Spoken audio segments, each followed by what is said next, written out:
Exercise 7.4 question number 6. Find the value of the product. Determinant of log 364, log 43, log 38, log 49 into log 23, log 83, log 34, log 34. Okay. நமக்கு என்ன பண்ண சொல்லியிருக்காங்க, this two determinant matrix என்ன பண்ணியிருக்காங்க, product பண்ணிட்டு அதோட value என்ன அப்படின்னு கொஸ்டினில் கேட்டிருக்காங்க. ஓகே, இந்த இடத்துல நம்ம டூ ப்ராப்பர்ட்டிஸ் யூஸ் பண்ணி இந்த சம்ம ஒர்க் அவுட் பண்ண போகிறோம். என்னென்ன ப்ராப்பர்ட்டிஸ் அப்படின்னா log AB into log BC இந்த மாதிரி இருந்ததுன்னா, அதாவது இந்த டூ எலமெண்ட் சேமாக இருந்தது அப்படின்னா இதை கேன்சல் பண்ணிவிட்டு log AC இந்த ப்ராப்பர்ட்டி யூஸ் பண்ணி இந்த சம்ம ஒர்க் அவுட் பண்ணுவோம். ஓகே, ஸோ இன்னொரு ப்ராப்பர்ட்டி என்ன அப்படின்னா n log A இந்த மாதிரி இருந்ததுன்னா இந்த n எடுத்துகிட்டு வரலாம், பவருக்கு எடுத்துகிட்டு போயிடலாம். அப்போ log A power n. Okay, so இந்த ப்ராப்பர்ட்டியும் யூஸ் பண்ணி நம்ம என்ன பண்ணலாம், ஒர்க் அவுட் பண்ணலாம். ஓகே, அகைன் இன்னொரு ப்ராப்பர்ட்டி, அதாவது log n, அதாவது இந்த டூ எலமெண்ட்ஸ் பேஸும் எலமெண்ட்டும் சேமாக இருந்தது அப்படின்னா அதோட எலமெண்ட்ஸோட ஆன்சர் என்னவாக இருக்கும், 1 இருக்கும். ஓகே, இந்த ப்ராப்பர்ட்டி யூஸ் பண்ணி இந்த சம் நம்ம ஒர்க் அவுட் பண்ண போகிறோம். ஓகே, இப்போ first row first column multiply பண்ணுங்கள். அப்போ மல்டிப்ளை பண்ணோம் அப்படின்னா log 364 into log 23 plus log 43 into log 34. Okay, next one first row second column. அப்போ log 364 log 83 plus log 43 into log 34. Okay, next one determinant of second row first column. Okay, இப்போ எப்படி இருக்கும், log 38 into log 23. Okay, next one plus log 49 into log 34. Okay, next second row second column. Okay, அப்போ log 38 into log 83. Okay, next one plus log 49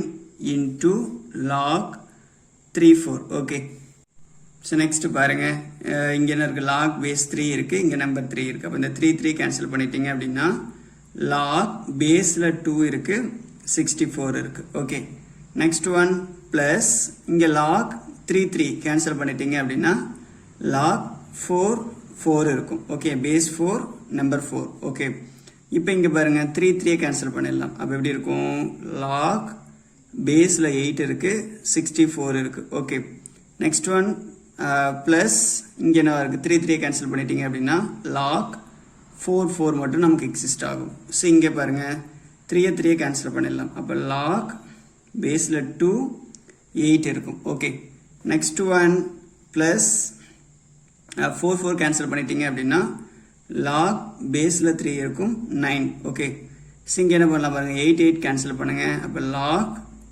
3 இருக்கும். Okay, next plus இப்போது இங்கே என்ன பண்ணலாம், 4 cancel பண்ணிடலாம். அப்போ லாக் 3 9 இருக்கும். ஓகே, இந்த இடத்துல ஒரு சேஞ்சஸ் அப்ளை பண்ண போகிறோம். இங்கே 2 இருந்தால் இங்கே இருக்கக்கூடிய டேர்மை 2 பவர் அந்த டேர்மை மாற்ற போகிறோம். அதாவது இப்போ லாக் 3 இருந்து இங்கே 9 இருந்தால் லாக் 3 இங்கே 3 இருக்கிறதுனால 3 ஸ்கொயர்டு. ஓகே, இங்கே இருக்கக்கூடிய நம்பர் வந்து இந்த பேஸ் சேம் இருக்கிற மாதிரி என்ன பண்ணிடுறோம், சேஞ்ச் பண்ணுறோம். ஓகே, இப்போ இதை சேஞ்ச் பண்ணுங்கள். 2 வந்து 64. அப்போ என்னவா இருக்கும், 2 into 2 into 2 into 2 into 2. அப்போ 4 8 16 32 again 2 மல்டிப்ளை பண்ணும்போது 64. அப்போ 1 2 3 4 5 6. ஓகே, அப்போது இது எப்படி எழுதலாம், log 2 பவர் 6 இருக்கும். Okay, next one plus log n இருந்தால் என்ன பண்ணுவோம், 1 எழுதுவோம். அப்போ ஆன்சர் என்னவாக இருக்கும், 1. ஓகே, நெக்ஸ்ட் ஒன் பாருங்கள், இங்கே 8 இருக்குது. அப்போ இது 8 பவரில் எழுதணும். அப்போ 8 ஸ்கொயர் என்னது 64. அப்போ எப்படி எழுதலாம், லாக் பேஸ் 8. அப்போ இது 8 ஸ்கொயர் எழுதணும். இந்த 2 நம்பர் சேமாக இருக்கணும். Okay, next one plus lock 4. அப்போ என்ன ஆயிரும், கேன்சல் பண்ணிங்கன்னா 1 அப்படிங்கிறது நமக்கு கிடைக்கும். ஓகே, நெக்ஸ்ட் ஒன் இப்போ என்னவா இருக்குது பாருங்கள், 2. அப்போ இது வந்து 2 கியூப்னு எழுதிடலாம். ஓகே, அப்போ lock 2 cube. Okay, next one log plus log 3 இது 3 ஸ்கொயர்னு எழுதிடலாம். ஓகே, நெக்ஸ்ட் ஒன் log 3 அப்போ என்ன இருக்கும், ஆன்சர் 1 plus log 3 9 எப்படி எழுதலாம் 3 ஸ்கொயர் எழுதலாம். ஓகே, இப்போது இந்த பவரில் இருக்கக்கூடிய டேர்மை நம்ம என்ன பண்ண முடியும், பவரில் இருந்தால் அதை முன்னாடி மல்டிபிள் எழுத முடியும். ஓகே, ஸோ அந்த ப்ராப்பர்ட்டி இங்கே யூஸ் பண்ணலாம். அப்போ எப்படி இருக்கும் பாருங்கள், 6 log 22 plus 1 2 log 88 plus 1 3 log 22 plus next 2 முன்னாடி எடுத்துட்டு வந்தீங்க அப்படின்னா log 33. Okay, next one 1 plus 2 முன்னாடி எடுத்துட்டு வந்தீங்க அப்படின்னா 2 log 33. ஓகே, இந்த இடத்துல எல்லாமே எப்படி இருக்கு பாருங்க, 22 88 22 33 33. அப்போ அந்த வேல்யூ எல்லாம் 1 1 எழுதிடுவோம். அப்போ ஆன்சர் எப்படி இருக்கும் பாருங்க, the determinant matrix 6 plus 1, ஏன்னா இதோட value 1, 2 plus 1 3 plus 2 1 plus 2. Okay, so அப்போ இந்த determinant matrix ஓட வேல்யூ 7 3 5 3 இருக்கு. ஓகே, இப்போ determinant அப்ளை பண்ணலாம். 7 3s are 21 5 3s are 15. அப்போ இந்த மாதிரி கிராஸ் மல்டிப்ளை பண்ணாவே சப்ராக்ட் பண்ணும். அப்போ 21 minus 15, அப்போ ஆன்சர் இஸ் 6 இருக்கும். ஓகே.